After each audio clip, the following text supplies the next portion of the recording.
नमस्कार। विश्व न्यूज 24/7 में आप सभी को सुस्वागतम। दर्शक, आज सोमवार यानी इस सोमवार लोकसभा में पहलगाम आतंकी हमले और उसके सवाल जवाब शुरू हुए। किस विषय में? ना ऑपरेशन सिंदूर पर चर्चा। और इस चर्चा के दौरान समाजवादी पार्टी का सांसद रामशंकर राजभर ने केंद्र सरकार पर जमकर निशाना साधा। उन्होंने कहा कि देश ऑपरेशन सिंदूर नहीं बल्कि ऑपरेशन तंदूर चाहता था, ताकि हमलावर आतंकियों को उसी आग में झोंका जा सके। राजभर जी ने कहा कि पहलगांव हमले के बाद देश में आक्रोश का माहौल था और जनता चाहती थी कि आतंकियों के खिलाफ 3 दिन के भीतर जवाबी कार्रवाई हो। लेकिन सरकार ने 17 दिन बाद ऑपरेशन चलाया, जो जनता की भावनाओं को खिलाफ था। उन्होंने सवाल किया, जो आतंकी पहलगांव हमले में शामिल थे, क्या वो मारे गए?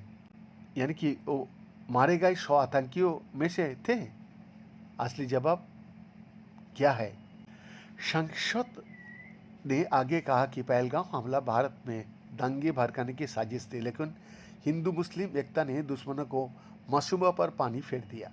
उन्होंने इस एकजुटता को भारत की असली ताकत बनाया और कहा कि सांप्रदायिक स्वार्थ से ही देश को मजबूत रखा जा सकता है।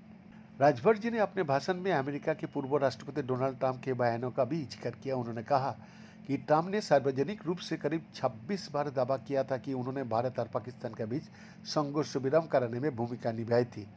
ट्रंप ने यह भी कहा था कि अमेरिका द्वारा की गई हथियारों की बिक्री से ये संभव हुआ। राजभर ने सरकार से पूछा कि अगर ट्रंप का दावा सही है तो भारत की भूमिका क्या रही। उन्होंने व्यंग्य करते हुए कहा, असली विश्वगुरु तो व्हाइट हाउस में बैठा था। उनका इशारा प्रधानमंत्री द्वारा अक्सर उपयोग किए जाने वाली विश्वगुरु भारत की संदर्भ की ओर था। राजभर की इस तीखे भाषण के दौरान सदन में कुछ हलचल भी देखने को मिली थी, लेकिन उन्होंने कहा कि वो जनता की भावनाओं को संसद में रख रहा है। उन्होंने सरकार से आग्रह किया कि वो देश की सुरक्षा और जनता के गुस्से को गंभीरता से लिए। बयान का एक्सक्लूसिव रिपोर्ट, विश्व न्यूज 24/7 रांची।